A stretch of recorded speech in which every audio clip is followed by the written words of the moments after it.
Hello everyone, welcome back to another video. So আজকে আমি একটা নতুন পেইন্টিং করব। সো দেরি না করে চলেন ভিডিওটা শুরু করি। তো আজকে আমি অ্যাক্রিলিক কালারে এই ক্যানভাসটার উপরে একটা সমুদ্রের ছবি আঁকবো। এটা একটা রাউন্ড শেপ ক্যানভাস। তো আজকে পুরো পেইন্টিংটার এক্সপ্লেনেশন দেবো আপনাদেরকে। ফার্স্টে আমি বলে দিই এই পেইন্টিংটাতে কি কি কালার ইউজ করছি। এই পেইন্টিংটাতে ইউজ করছি titanium white, black, sap green, cobalt blue আর হচ্ছে প্রুশিয়ান ব্লু। প্রথমে আকাশটা কমপ্লিট করে নিয়েছি। আকাশেতে খুব বেশি একটা ডিটেল করিনি। আকাশে ইউজ করেছি টাইটানিয়াম হোয়াইট আর কোবাল্ট ব্লু এর একটা মিক্স।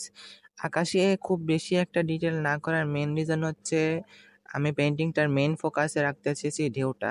মানে যখনই ছবিটার দিকে তাকাবো তখন প্রথমে ঢেউটাই চোখে পড়বে। টাইটানিয়াম হোয়াইট বাদে আর যে যে রংগুলো আছে তার সবগুলোই ঢেউয়ের বেস কালার হিসেবে ব্যবহার করেছি। এখানে কিন্তু রংগুলো সব জায়গায় সমানভাবে থাকবে না। যেমন এইখানে একটু সবুজ বেশি, এখানে একটু নীল বেশি, আবার এইখানে একটু কালো বেশি। এখানে একটা জিনিস নোটিসেবল যে সমুদ্রের জলের রং কি আবার সবুজ হয়? হ্যাঁ, হয়। কিছু কিছু সমুদ্রের জল দেখলে বোঝা যায় যে কিছুটা সবুজ আভা থাকে। এটার কারণ হচ্ছে সমুদ্রে বিভিন্ন জিনিস মিশ্রিত থাকে, আবার বেশি ঘনত্বের কারণেও এটা হয়। সমুদ্রের বেস কালারটা দেওয়ার পরে আমি এবার ঢেউয়ের ডিটেইলিং শুরু করলাম।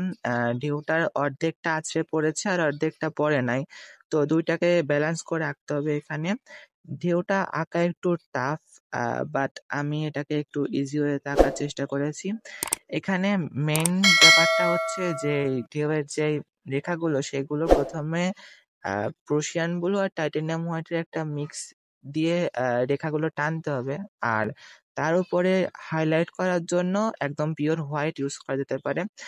একটা ভুল ধারণা থাকতে পারে যে সমুদ্রের ঢেউয়ের রং তো সাদা, তবে এত রঙের ব্যবহার কেন?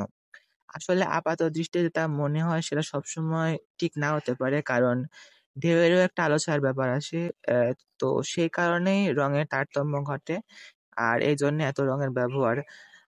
আজকে আমি কোনো স্পেসিফিক রেফারেন্স ছবি নিইনি, কারণ অনেক খোঁজাখুঁজির পরেও মনের মতো কোনো ছবি পাই নাই। তাই ভাবলাম যে নিজের মতোই পেইন্টিংটা করি। এইখানে ঢেউয়ের বাম দিকে আমার একটু আঁকতে ভুল হয়েছে, কারণ এইখানে সাদা রঙের ব্যবহার আর ঢেউয়ের রেখাগুলো খুব বেশি পরিমাণে দেওয়া হয়ে গেছে, তাই ঢেউয়ের যে ওঠাটা ওইটা ভালোভাবে বোঝা যাচ্ছে না। কিন্তু আমি এটাকে পরে ঠিক করে ফেলছিলাম। ভিডিওটা কেমন লাগলো অবশ্যই কমেন্ট করে জানাবেন। আর প্লিজ ভিডিওটাকে একটা লাইক করে দিবেন। যারা ফেসবুক থেকে দেখছেন তারা আমার পেজটাকে ফলো করে রাখবেন, আর যারা ইউটিউব থেকে দেখছেন তারা অবশ্যই আমার চ্যানেলকে সাবস্ক্রাইব করে রাখবেন। আমার ফেসবুক পেজ আর ইউটিউব চ্যানেলের লিঙ্ক ডিসক্রিপশন বক্সে দেওয়া আছে। দেখা হবে পরের ভিডিওতে। আজকে এই পর্যন্তই।